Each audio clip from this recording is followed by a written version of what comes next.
नमस्कार, स्वागत है आपका मनी 9 की इस खास पेशकश में जिसमें हम आज अपने प्राइम मेंबर्स के पोर्टफोलियो को एनालाइज करने वाले हैं। अगर आपके पोर्टफोलियो में भी कुछ उतार-चढ़ाव आ रहा है, जिस तरीके का बाजार में दिख भी रहा है, बाजार में काफ़ी दिनों से गिरावट बनी हुई है और इसका सीधा असर जो है निवेशकों के पोर्टफोलियो पर भी देखने को मिल रहा है। काफ़ी निवेशक परेशान हैं कि उनके पोर्टफोलियो लाल में आ गए हैं या उनके पोर्टफोलियो से कुछ रिटर्न नहीं मिल रहा है। काफ़ी लोगों के कुछ और सवाल रहते हैं कि भविष्य को लेकर के वो आशंकित रहते हैं कि उनके पोर्टफोलियो में जो उनका टारगेट है, क्या वो मीट हो पाएगा? इस तरीके के कई सवाल जो है निवेशकों के मन में रहते हैं। इन सभी सवालों के जवाब देने के लिए हमारे साथ माई वेल्थ ग्रोथ के को-फाउंडर अर्शद चेतनवाला जी जुड़ चुके हैं। अर्शद जी, बहुत-बहुत स्वागत है आपका मनी 9 में। नरेंद्र जी, बहुत-बहुत धन्यवाद। और मेरे अपॉलॉजीज, मैं थोड़ा-सा टेक्निकल खराबी के वजह से लेट लॉग इन कर पाया। Thank you. जी, कोई नहीं सर, अब थोड़ा-सा दर्शक इंतज़ार कर रहे थे। तो एक बार ज़रा दर्शकों के सवालों को हम लेना शुरू करेंगे, लेकिन उससे पहले मैं दर्शकों को बता दूँ कि ये क्या जो है जो शो है ये प्राइम मेंबर्स के लिए ख़ास तौर पर हम आयोजित करते हैं और अगर आप कोई सवाल पूछना चाहते हैं तो कमेंट बॉक्स में आप अपने सवाल पूछ सकते हैं। यहाँ से हम आपके डायरेक्ट सवाल भी ले सकते हैं। कुछ लोग हमें पोर्टफोलियो भेजते हैं मेल के ज़रिए, तो आप भी जो है अपने मेल के ज़रिए हमें पोर्टफोलियो भेज सकते हैं। लेकिन अगर आप अभी अपने सवालों के जवाब चाहते हैं तो आप हमें हमारे जो कमेंट बॉक्स है उसमें अपने पोर्टफोलियो लिख करके भेज सकते हैं, जहां हम आपके पोर्टफोलियो का जवाब देने की पूरी कोशिश करेंगे। चलिए सर, सिलसिला शुरू करते हैं। हमारे पास जो पहला जो पोर्टफोलियो आया वो अमोद जी का है और इनकी उम्र जो है 40 साल है। ये इन्होंने जो है कई जो है फंड्स में इन्वेस्ट किया हुआ है। टाटा स्मॉल कैप में 1000, बंधन स्मॉल कैप में 1000, मोतीलाल स्मॉल कैप में 1000, एडलविस मिड कैप में 1000, व्हाइट ओक मिड कैप में 1000, Invesco India mid and large cap में 1000 और Motilal Oswal mid and large cap में 1000, निप्पन इंडिया लार्ज कैप में 1000 इन्होंने निवेश किया। इसके अलावा इन्होंने आईसीआईसी प्रूडेंशियल लार्ज कैप में 1000, पराग पारिक फ्लेक्सी कैप में 1000, एचडीएफसी फ्लेक्सी कैप में 1000, कोटक मल्टी कैप में 1000 और निप्पन इंडिया मल्टी कैप में 1000 और एसबीआई एलएसएस और एसबीआई कॉन्ट्रा में भी 1-1000 रुपए का निवेश किया है। तो सर, इनका सवाल है कि क्या मेरे पोर्टफोलियो में किसी बदलाव की जरूरत है? इस निवेश से वो 20 साल में 3 करोड़ का फंड जुटाना चाहते हैं। क्या 20 साल में वो इस निवेश से 15,000 रुपए महीने का वो निवेश एसआईपी कर रहे हैं, क्या 20 साल में वो 3 करोड़ का फंड जुटा पाएंगे? ये इनका सवाल है जी, तो नरेंद्र जी, स्टेप बाय स्टेप जाते हैं। तो पहली पॉइंट ये है कि देखिए, अमोद जी का पोर्टफोलियो में अराउंड 15 फंड्स है। आई थिंक हजार की एसआईपी कर रहे हैं 15 फंड्स में। और अगर आप अगर फंड्स की अगर हम लिस्ट देखें तो फंड्स में अच्छे क्वालिटी फंड्स है, नो डाउट। जो जो टॉप परफॉर्मिंग फंड्स है, आई थिंक अमोद जी ने over the period of time धीरे धीरे करके उनमें एसआईपी शुरू की है। लेकिन 15,000 की एसआईपी, और ये सवाल 15,000 का नहीं है, हो सकता है कि 1.5 लाख भी हो, राइट। लेकिन 15 फंड्स जो है ना, ये बहुत ज्यादा फंड्स हो जाते हैं। और कहीं ना कहीं जो आपका पर्पस जो होता है, जो आपके इन्वेस्टमेंट्स को डाइवर्सिफाई करना, आपके इन्वेस्टमेंट्स को एक एक अलग अलग कंपनीज में अलग अलग सेक्टर, जी। वो जो है ना, वो थोड़ा सा ये हो जाता है, चैलेंजिंग हो जाता है। तो जी। आप इसमें बेसिकली इशू ये है कि ओवरलैप ज्यादा हो जाता है। तो आप अगर पोर्टफोलियो में देखेंगे तो उन्होंने पूरा प्रयास किया है कि फ्लेक्सी कैप कैटेगरी रखे, कुछ पूरा प्रयास किया है स्मॉल कैप मिड कैप सब करें। ओके, फंड्स के जो नाम है वो फंड्स के सारे क्वालिटीज अच्छे हैं। ओके, कुछ कुछ फंड्स ऑफ कोर्स अपने अच्छे बुरे समय से गुजरते हैं, उसमें कोई डाउट नहीं है, राइट। ठीक है, लेकिन 15 फंड्स बहुत ज्यादा हो जाते हैं। तो हो सकता है कि जब अमोद जी अपना पोर्टफोलियो को रिव्यू करें आगे जाकर, तो थोड़ा सा जो है थोड़ा सा ट्रिम करने का प्रयास करें। ट्रिम इन द सेंस, अगर अगर समझ लीजिए कि और फर्दर एसआईपीज करने का सोचेंगे तो वे कुछ सिलेक्टिव फंड्स में अपना पोर्टफोलियो को और बढ़ाए। और इसके ऊपर कोई भी नए फंड में निवेश करने की जरूरत है नहीं, क्योंकि 15 फंड्स पहले से ही आपके पास है जो अलग अलग कैटेगरीज के हिसाब से सही कर रहे हैं। 20 साल का लक्ष्य है। 15,000 की एसआईपी अगर मैं अगर मैंने 12% भी रिटर्न्स, नरेंद्र जी, मैंने अगर अज्यूम किया, राइट, तो तकरीबन 1.2 करोड़ के आसपास जो है वो पोर्टफोलियो बनता है, राइट। तो कहीं ना कहीं ऑफकोर्स 15,000 की एसआईपी जो है ये काफी नहीं है आज के समय में। अगर हमको 20 साल में जो है वो 3 करोड़ के आसपास अक्यूमुलेट करना है।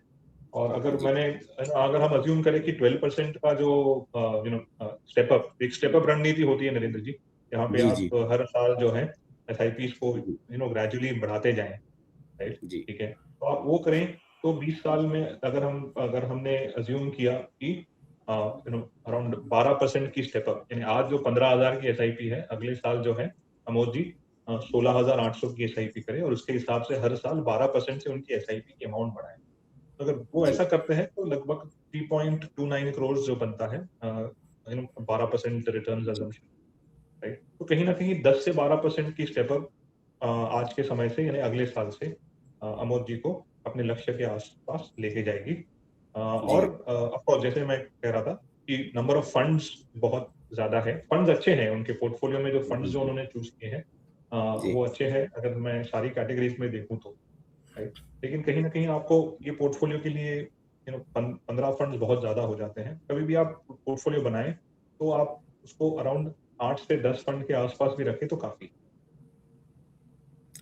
तो सर इसमें अगर जैसे आप कह रहे हैं कि इनके पास जो काफ़ी सारे फंड्स में इन्होंने निवेश किया, लगभग 15 इन्होंने अलग-अलग फंड्स में निवेश किया, तो आप कुछ सलाह देंगे इनमें से कौन से इन्हें रिमूव करने चाहिए और किस में इनको जो है पैसा निकाल करके दूसरे फंड में जो आपको लग रहा है कि इसमें जिसमें इनको अपना एसआईपी बढ़ाना चाहिए, कोई ऐसे कुछ आप सलाह देंगे इनको? नरेंद्र जी, सॉरी मैं आपका प्रश्न नहीं सुन पाया। सर जैसे इन्होंने 15 अलग-अलग फंड्स में एसआईपी की हुई है, तो इसमें आप कह रहे हैं कि बहुत ज़्यादा इन्होंने ऐसा ज़्यादा फंड्स में इन्होंने एसआईपी की हुई है। कुछ आप ऐसा देंगे इनको कुछ राय कि किस एसआईपी को इन्हें बंद कर देना चाहिए और किस में इनको एलोकेशन जो है वो बढ़ा देना चाहिए? देखिए देखिए फंड्स अच्छे हैं, तो देखिए अगर आप देखें तो उन्होंने स्प्लिट करने का पूरा प्रयास किया है कि कुछ स्मॉल कैप्स में रखा है, कुछ मिड कैप्स में रखा है। अगर अगर मैं देखूं तो कहीं ना कहीं जैसे कि 2 फ्लेक्सी कैप हो गए, 3 स्मॉल कैप हो गए, और इनमें से अगर समझ लीजिए कि मुझे जो है, अगर ये पोर्टफोलियो अगर मेरा है और मुझे अगर आगे ले जाना है, तो मैं जी, हो सकता है कि 3 स्मॉल कैप में से क्योंकि एक स्मॉल कैप को आगे ले जाऊं, राइट? जैसे कि आज के समय में तीनों स्मॉल कैप में अगर मैं देखूं तो तीनों स्मॉल कैप अपने हिसाब से सही है, लेकिन मे बी बंधन स्मॉल कैप जो है वो थोड़ा कंसिस्टेंट है कंपेयर टू दूसरे दो जो स्मॉल कैप फंड्स है।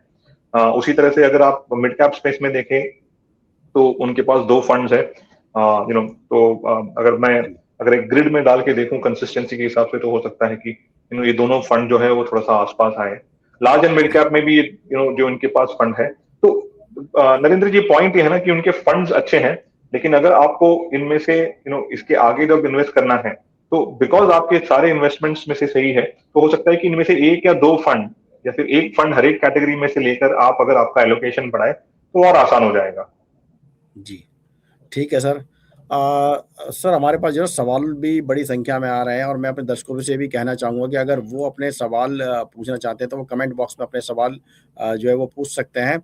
और हमारे पास अगर सवालों की बात करें तो जो पहला सवाल जो मेरे पास आ रहा है वो राजीव कुमार जी का है। ये पूछ रहे हैं कि ₹5000 की एसआईपी ये 20 साल के लिए करना चाहते हैं। तो शायद इन्होंने 234 लिखा हुआ है तो कुछ तो लग रहा है कि शायद ये पूछना चाह रहे हैं कि किसमें एसआईपी करें 5000 की? तो बहुत सारा इम्पोर्टेंट पॉइंट होते हैं नरेंद्र जी। पहला चीज है कि इनका टाइम होराइजन क्या है, करेक्ट? अभी अगर हम अज्यूम करके चले कि ये 5,000 की एसआईपी उनके लॉन्ग टर्म के लिए है, 20 करेक्ट? साल तो के लिए अगर सर लॉन्ग इन्होंने टर्म 20 साल का अगर हम वो बात कर रहे हैं तो बिल्कुल लॉन्ग टर्म है। जी, तो अगर वो इनिशियल स्टेज में है, आज जब अपना निवेश शुरू कर रहे हैं, तो हम यूजुअली सजेस्ट करते हैं कि आप लार्ज एंड मिड कैप या फिर फ्लेक्सी कैप कैटेगरी के फंड से निवेश करना शुरू करें। और जैसे जी, जैसे धीरे धीरे करके आप आगे बढ़े, उसके बाद जो है ना, आप रिस्क लेने की क्षमता आपकी बढ़ती है और फिर आगे आप थोड़ा सा रिस्क लेना शुरू करें। तो आज के समय में अगर ये 5,000 की एसआईपी अगर किसी को शुरू करनी है, तो हो सकता है कि वे ICICI large and mid cap देखें या फिर एचडीएफसी फ्लेक्सी कैप देखें। अगर लार्ज कैप में ही निवेश करना शुरू करना है, तो आप निपॉन लार्ज कैप फंड से भी शुरू कर सकते हैं। तो ये जी, फंड जो है, इनमें जैसे लार्ज कैप का एलोकेशन ज्यादा होता है, और जैसे आप भी जानते हैं नरेंद्र जी की रिस्क जो होती है वो इन पे थोड़ी सी कम होती है कंपेयर टू अग्रेसिव फंड्स में। जी, जी। और जैसे जैसे एक्सपीरियंस गेन करेंगे राजीव जी, तो उनका हुँ, रिस्क लेने की क्षमता बढ़ेगी, तब वे जाके थोड़ा सा अग्रेसिव इन्वेस्टमेंट जैसे कि मिड कैप हो गया, स्मॉल कैप हो गया, उनको ऐड कर सकते हैं। जी, तो ठीक है राजीव जी आपने सलाह सुन लिया, अब इसके अकॉर्डिंग आप अपना जो है पोर्टफोलियो बना सकते हैं। सर अगला जो सवाल हमारे पास है वो रोहित तिवारी जी का है, ये कह रहे हैं good afternoon sir, good afternoon. ये कह रहे हैं कि इनकी एसआईपी पारंपरिक फ्लेक्सी कैप में ₹4000 महीने की शायद ये एसआईपी कर रहे हैं और इसका ये रिव्यू माँग रहे हैं, क्या ठीक है ये? बिल्कुल कंटिन्यू कर सकते हैं। ये फंड जो है फिलहाल कुछ समय से थोड़ा सा flexi cap with in flexi cap category में अंडर परफॉर्म कर रहा है, लेकिन एक बात समझिए कि ये फंड जो है एक one of the most consistent fund है अक्रॉस लास्ट 5-6 इयर्स। पॉइंट जी वन। दूसरी पॉइंट ये है कि आई थिंक जितना मैंने लास्ट टाइम पढ़ा था तो इनके पोर्टफोलियो में आज के समय में तकरीबन 20 से 22% कैश में है। तो आज समझ लीजिए वोलेटाइल मार्केट है और अगर वो फंड कैश में है, राइट, तो एक है जी कि डाउन अगर अगर मार्केट करेक्ट होगा तो उसमें फॉल कम होगा, जो हमको दिख रहा है स्वाभाविक है, और उनके पास एक अपॉर्चुनिटी है इस कैश को और फर्दर इन्वेस्ट करने की। जी इन्होंने सर तो अपना फंड पूरा अच्छा है, आप सवाल भी बिल्कुल डाल कंटिन्यू दिया। कर सकते हैं।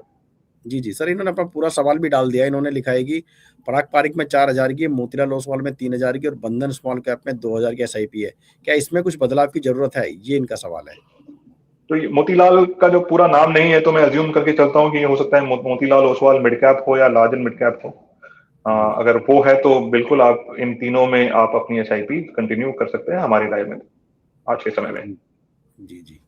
इसके अलावा बंधन स्मॉल कैप में 2,000 की भी एसआईपी कर रहे हैं। बिल्कुल कर सकते हैं। तो ये तीनों फंड्स में जो पारंपरिक हो गया या और बंधन स्मॉल कैप हो गया, और अगर जी मोतीलाल ओसवाल मिड कैप है या फिर लार्ज एंड मिड कैप है तो आप बिल्कुल कंटिन्यू कर सकते हैं। ठीक है सर। अगला जो सर सवाल मेरे पास आ रहा है वो कार्तिक जी का। ये पूछ रहे हैं कि सर एसआईपी में किस फंड में एसआईपी करें और क्या एसआईपी मंथली करें या एक साथ 6 मंथ या फिर ईयरली इन्वेस्ट करें? तो क्या आप सलाह देंगे सर इनको?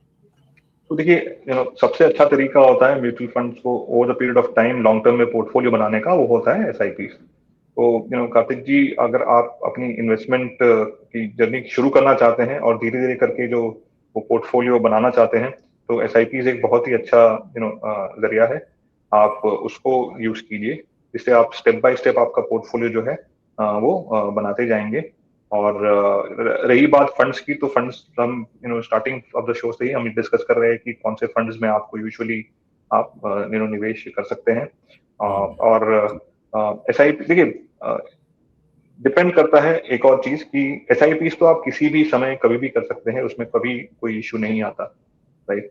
और खास करके ऐसे मार्केट कंडीशंस में जहाँ पे मार्केट थोड़ी सी वोलेटाइल हो, जहाँ पे अनसर्टेनिटी हो, और उस समय में अगर आपके पास कुछ लमसम पैसा है निवेश करने के लिए, तो जी आप उसको एक साथ थोड़ा सा पैसा डाल के उसको और थोड़ा सा ओवरऑल पोर्टफोलियो में इन्वेस्ट कर सकते हैं।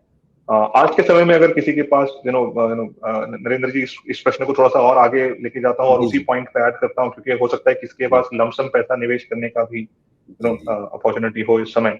तो आज के समय में अगर आपके पास कोई लमसम पैसा है जो आप निवेश करना चाहते हैं, तो यूजुअली हम सजेस्ट करते हैं कि अराउंड 20 से 25% जो है आप इक्विटी फंड्स में डालें, जहां पे जो जो भी इक्विटी फंड में डालना है, और बाकी का जो है वो आप एसटीपी रूट से अगले 6 महीने में आप उसको इन्वेस्ट कर दें।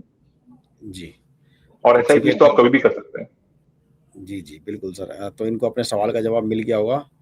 सर अगला जो सवाल हमारे पास आ रहा है वो तपन रॉय जी का। ये कह रहे हैं कि प्राक पारिक फ्लेक्सी कैप में 1500, Motilal Oswal large and mid cap में 1000, Jio BlackRock Nifty 50 index fund में 1000 और 20 साल बाद कितना अमाउंट होगा, ये जानना चाह रहे हैं। जी। कुल तो पहले तो हम फंड के बारे में कहते थे कि तीनों फंड जो है बेसिकली पारंपरिक और I think Motilal Oswal large and mid cap, जैसे हम पिछले प्रश्न में बोल रहे थे कि इनमें आप कंटिन्यू कर सकते हैं। निफ्टी 50 इंडेक्स है, वो जियो ब्लैक रॉक का हो या किसी भी फंड का हो, कोई इश्यू नहीं है, वो तो इंडेक्स है, पैसिवली मैनेज है, तो पोर्टफोलियो में कोई चेंज आएगा नहीं। जी, इनकी टोटल एसआईपी जो है आई थिंक बन रही है 3,500 की, 3,500 जी। राइट। और 3,500 की एसआईपी बन रही है, और कितने साल का टाइम होराइजन है इनका सर? 20 ईयर्स है सर इनका। 20 ईयर्स। अगर 20 ईयर्स की हम बात करें, तो अगर हमने समझ लीजिए कि पोर्टफोलियो पे अराउंड 12% का भी अगर ग्रोथ रेट पकड़ा है, राइट, तो जी, तकरीबन 32 लाख के आसपास बनता है, अगर हम 3,500 की एसआईपी हम हर महीना कंटिन्यू करते गए तो। जी, जी। ठीक है सर। अगला जो सवाल है वो रोहित तिवारी जी का। ये पूछ रहे हैं कि DSP natural resources and new energy Kotak international REIT I Pru large and mid cap, इसमें लमसम कर सकते हैं क्या? सर लमसम के बारे में जानकारी चाह रहे हैं, क्या इनमें लमसम जी किया जा सकता है? जी। तो लमसम की रणनीति आज के समय में आज के मार्केट कंडीशंस को देखकर हम जैसे सजाओ जैसे कुछ समय पहले भी मैंने कहा नरेंद्र जी, कि अगर जी जी आप निवेश करना चाहते हैं लमसम, तो 20 से 25% आज आप इक्विटी बेस्ड फंड्स में करें, राइट। और बाकी का जो 75 से 80% है उसको आप अगले 6 महीने में स्प्रेड अक्रॉस करें, आइदर खुद लमसम करें हर महीने में, या फिर जी, उसको एसटीपी रूट यानी लिक्विड फंड्स में, उसी फंड के लिक्विड फंड में पार्क करके आप उसको हर महीने उसको मूव करें इक्विटी फंड्स में। इनमें से 2 फंड्स जो है जो जैसे DSP natural resources and new energy, और एक कोटक इंटरनेशनल भी, ठीक है। ये एक एक एक है सेक्टोरल फंड, जैसे कि नेचुरल रिसोर्सेज वाला जो फंड है, ठीक है। तो सेक्टोरल फंड में निवेश करने से पहले उनके उनके रिस्क के बारे में समझना जरूरी है कि ये फंड्स जो होते हैं टिपिकली एक ही पर्टिकुलर टाइप ऑफ थीम या फिर एक ही पर्टिकुलर टाइप ऑफ सेक्टर्स में निवेश करते हैं, करेक्ट। तो इनमें जो है ना ये थोड़ी साइक्लिक इन नेचर हो जाते हैं, यानी मौसम के हिसाब से इनका परफॉर्मेंस जो है चल सकता है। तो किसी दिन अगर अगर वो फेवरेबल मौसम है तो ऑफ कोर्स बहुत सा रन अप होगा, लेकिन अगर मौसम जो है फेवरेबल नहीं है इन टाइप की बिजनेस के लिए, तो उनका परफॉर्मेंस जो है वो थोड़ा सा डिप करे। तो पेशेंस लेवल इसमें ज्यादा जरूरी होता है, खास करके जी, सेक्टोरल फंड में। और जी, of course international REITs fund जो है, REIT basically real estate based investments करते हैं। तो उस पे और थोड़ा सा समझकर निवेश करना हमेशा बेटर होता है। तो और ICICI large and mid cap बिल्कुल अच्छा फंड है, अगर मैं large and mid cap category में आज के समय में देखूं। जी, जी। तो ठीक है रोहित तिवारी जी, आपको जो सलाह मिल गई है तो आप इसके अकॉर्डिंग अपना पोर्टफोलियो जो है बना सकते हैं। अगला जो सर अब पोर्टफोलियो ले लेते हैं। अगला जो पोर्टफोलियो पुष्कर चौहान जी का है, और ये 46 वर्ष इनकी उम्र है, और इन्होंने जो इन्वेस्ट किया है मोतीलाल ओसवाल स्मॉल कैप में 3000, मोतीलाल ओसवाल निफ्टी 200 में 3000, पारंपरिक फ्लेक्सी कैप फंड में 4000 इन्होंने इन्वेस्ट किया, यानी कि कुल जी 10,000 रुपये महीने की एसआईपी कर रहे हैं। और ये इनका सवाल है कि क्या 10 साल तक एसआईपी कर रहा हूँ, क्या पोर्टफोलियो ठीक है? तो पोर्टफोलियो को बेसिकली अपना ये रिव्यू कराना चाह रहे हैं। जी। तो पुष्कर जी, आपका पोर्टफोलियो में अगर मैं देख रहा हूँ तो आपने एक फ्लेक्सी कैप रखा है, टेक्निकली एक मिड कैप है जो आप इंडेक्स के रूप में निफ्टी 200 के रूप में आप निवेश कर रहे हैं, और एक और स्मॉल कैप फंड जो आपने मोतीलाल ओसवाल का निवेश किया है। तो आज के स्टेज पे ये तीनों फंड्स अच्छे हैं, आप उनमें कंटिन्यू कर सकते हैं। Over the period of time, जब अगर आपको देखिए आज अगर मैं आपकी टोटल इन्वेस्टमेंट देखूं पुष्कर जी, तो आपका टोटल इन्वेस्टमेंट 10,000 का है, उसमें से 6,000 यानी 60% जो है वो मिड और स्मॉल कैप में है, ठीक है। तो जी, कहीं ना कहीं आपके पोर्टफोलियो पे थोड़ा सा रिस्क ज्यादा है, और खास करके ऐसे समय में जब अगर मिड कैप स्मॉल कैप्स अगर अंडर परफॉर्म करना शुरू करें, तो हो सकता है कि आप थोड़े से इम्पेशेंट हो जाए। तो मेरा सुझाव ये रहेगा कि ये 3 फंड्स अच्छे हैं, लेकिन अगर आपको आगे जाकर थोड़ा सा और निवेश करना है या फिर एसआईपी बढ़ानी है, तो आप हो सकता है कि फ्लेक्सी कैप या large and mid cap category में से एक और फंड ऐड करें, so that over the period of time आपका एलोकेशन या फिर रिस्क जो है वो स्मॉल कैप और मिड कैप के प्रति थोड़ा सा कम हो। और बिल्कुल जी, 10 साल का टाइम पीरियड अच्छा होता है अगर आप इक्विटी बेस्ड इन्वेस्टमेंट्स कर रहे हैं, तो आप उनको बिल्कुल ये 10 साल तक आप एसआईपीज कंटिन्यू कर सकते हैं। लेकिन एक और चीज है कि यूजुअली हम सजेस्ट करते हैं कि 6 महीना या हर 12 महीने में एक बार आपके पोर्टफोलियो को रिव्यू कीजिए। जो फंड्स में जिसमें आपने निवेश किया है उसको एक बार देखना जरूरी है कि वे किस तरह से परफॉर्म कर रहे हैं, उनके पीयर्स के साथ हैं या उनसे पिछड़ चुके हैं, ठीक है। तो वो सब देखने के बाद जो है आप बिल्कुल इसमें कंटिन्यू कर सकते हैं, लेकिन रिव्यू करना जरूरी है। जी। तो पुष्कर जी, अपने पोर्टफोलियो को 6 महीने में एक बार ज़रूर रिव्यू करें, ताकि पता लग सके कि आपको आपने जहाँ इन्वेस्ट किया है वो सही जगह है या नहीं है। चलिए सर, अगला जी पोर्टफोलियो ले लेते हैं। अगला जो पोर्टफोलियो विश्वास सिंह जी का है, और विश्वास सिंह जी का जो पोर्टफोलियो है, इनमें इन्होंने कुल जो 20,000 रुपए की एसआईपी की हुई है, और ये इनका जो एसआईपी है पारंपरिक फ्लेक्सी कैप फंड में 3,500, Nippon India large cap fund में 3,500, एचडीएफसी मिड कैप में 3,000, इन्वेस्को मिड कैप में 2,000, बंधन स्मॉल कैप में 3,000, और इन्वेस्को स्मॉल कैप में 2,000, और एक्सिस मल्टी कैप में ये 3,000 रुपए महीने की एसआईपी कर रहे हैं। इनका सवाल ये है कि क्या मेरे पोर्टफोलियो में किसी बदलाव की ज़रूरत है, या इस निवेश से 12 साल में 1.5 करोड़ तक का क्या फंड जुट पाएगा? तो सर ये इनका सवाल है। जी। तो नरेंद्र जी, इनके पोर्टफोलियो में अगर जो फंड्स जो हम देख रहे हैं, फंड्स सारे अच्छे हैं। अगर मैं हर एक कैटेगरी वाइज भी देखूं, तो जैसे अगर फ्लेक्सी कैप देखूं या फिर लार्ज कैप है, अगर मिड कैप भी है, स्मॉल कैप, मल्टी कैप, इन सभी में हो सकता है कि multi cap, axis multi cap को कुछ समय के बाद रिव्यू करें, हो सकता है 6-8 महीने के बाद, कि वो किस तरह से परफॉर्म कर रहे हैं अपने पीयर्स के कंपैरिजन में। उसके अलावा दूसरे सारे जो फंड्स हैं वो अच्छे फंड्स हैं, वो बिल्कुल कंटिन्यू कर सकते हैं। उनकी एसआईपी जो है आज के समय में तकरीबन 20,000 की एसआईपी है, और आई थिंक उनका लक्ष्य जो है वो 1.5 करोड़ का है, और 12 साल तक उनका प्लान है। तो 12 साल में तो बिल्कुल 20,000 की एसआईपी कम पड़ेगी।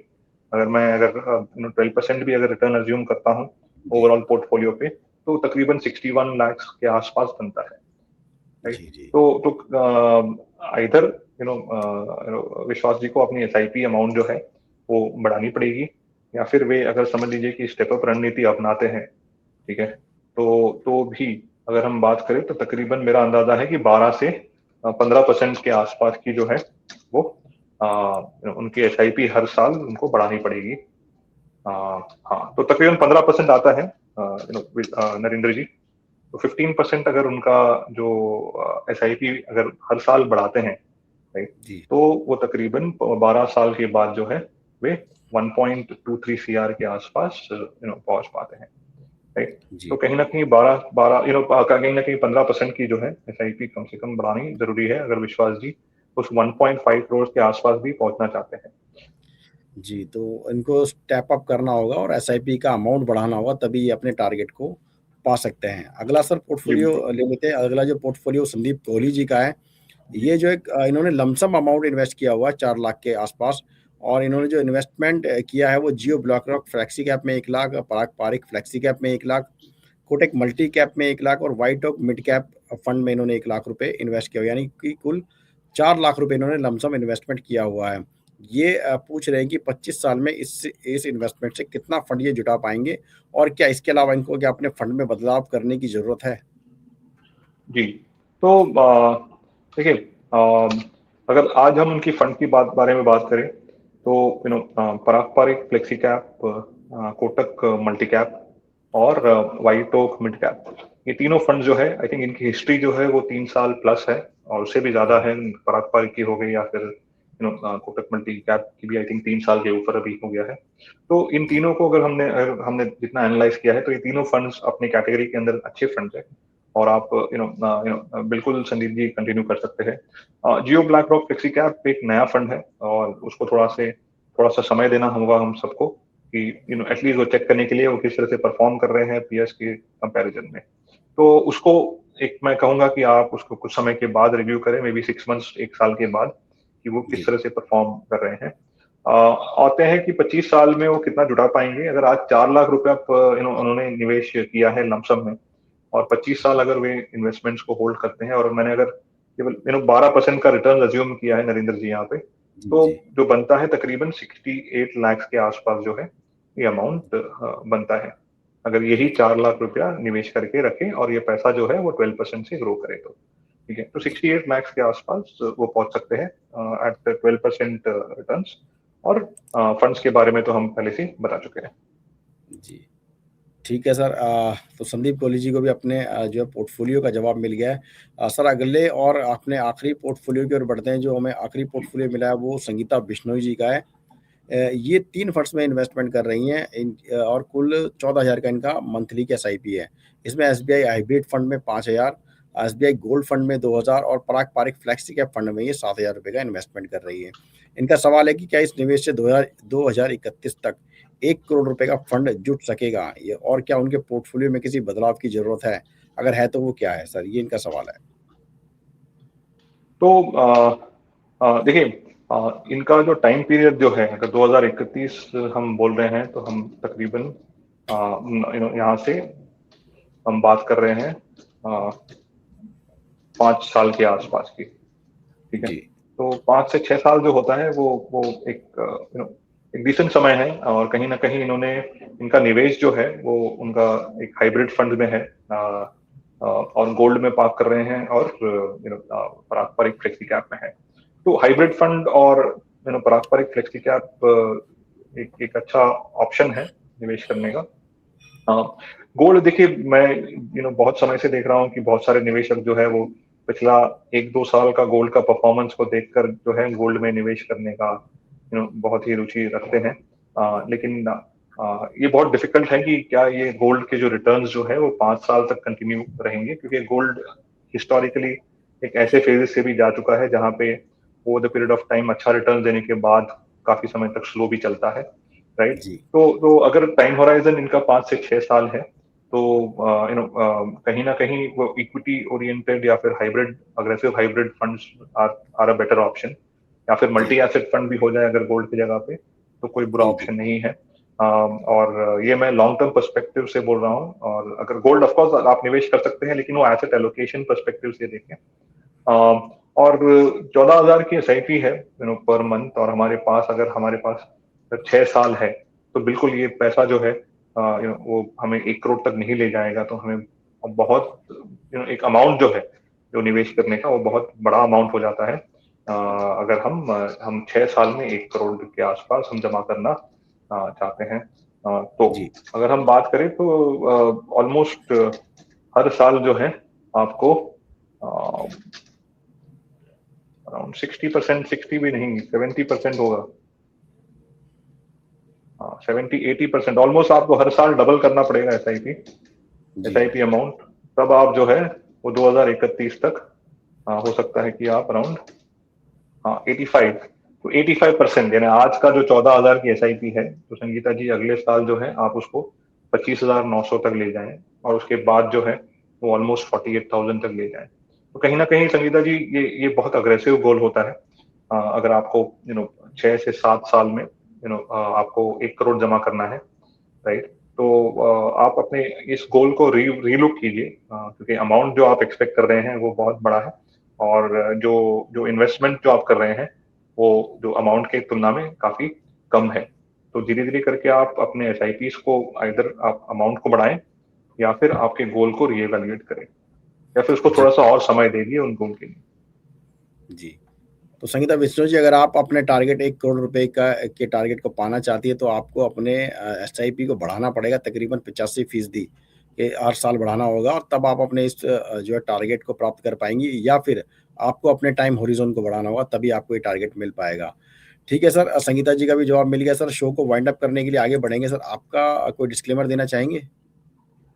हाँ जी, नहीं, मैं एक ही चीज कहना चाहूंगा कि ये सारे जो हमने जो सजेशन दिए हैं, वे वे आज के समय में जो फंड्स जिस तरह से कंसिस्टेंट रहे हैं, किस तरह से परफॉर्म कर रहे हैं, उनके हिसाब से हमने सजेस्ट किया है। और एक सारे कैलकुलेशन में हमने 12% एक एवरेज रिटर्न अज्यूम किया है। और ये सारे कैलकुलेशन जो हमने किए थे वो केवल अजम्पशन के बेसिस पे, 12% रिटर्न के अजम्पशन के बेसिस पे किया है। जी। हर्षद जी, मनी 9 को समय देने के लिए बहुत-बहुत धन्यवाद। धन्यवाद Narendra ji, thank you, thank you. Thank you.